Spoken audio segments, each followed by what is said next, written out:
Yaitu kita pakai simulasi dengan memberikan simulasi surat suara. Dan hasilnya Bapak sekalian, kalau kita pakai simulasi surat suara, itu Pak Prabowo Gibran 51,8%, sementara di peringkat kedua itu adalah Anies Muhaimin 24,1%. Di peringkat ketiga, meskipun selisihnya tidak signifikan secara statistik dengan Mas Anies, itu adalah Ganjar Mahfud MD. Dan masih ada 4,5% pemilih responden kita yang waktu kita survei mengatakan tidak tahu tidak jawab. Jadi tanpa cawapres.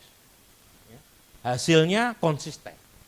Pak Prabowo unggul, ya, jauh dibanding dua penantangnya, dan sedikit di atas batas psikologis 50%. Ini trennya, jadi trennya begini, jadi konsisten, tren buat Pak Prabowo masih naik. Ya. Sementara tren buat Mas Ganjar masih turun, tren buat Mas Anies kurang lebih stagnan. Ya. Nah, angka 51,8% dan tren naik yang masih berlangsung buat Pak Prabowo Gibran, maka saya bisa mengatakan potensi atau probabilitas satu putaran meningkat buat Pak Prabowo Gibran dibanding survei-survei sebelumnya. Jadi kalau sebelumnya mungkin tingkat atau probabilitas satu putaran 50-50, ya, sekarang meningkat lagi. Tetapi tetap masih ada peluang buat terjadinya dua putaran, meskipun peluang dua putaran itu menipis seiring dengan peningkatan suara Pak Prabowo.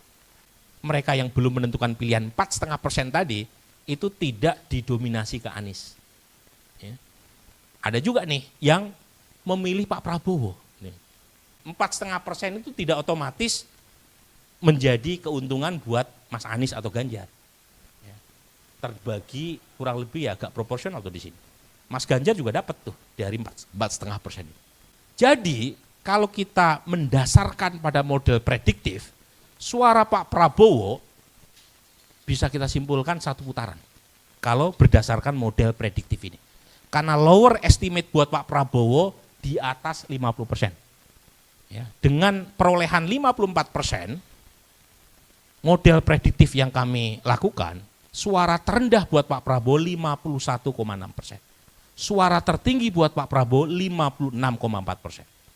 Asumsinya lagi-lagi tidak tahu tidak jawab kita prediksi.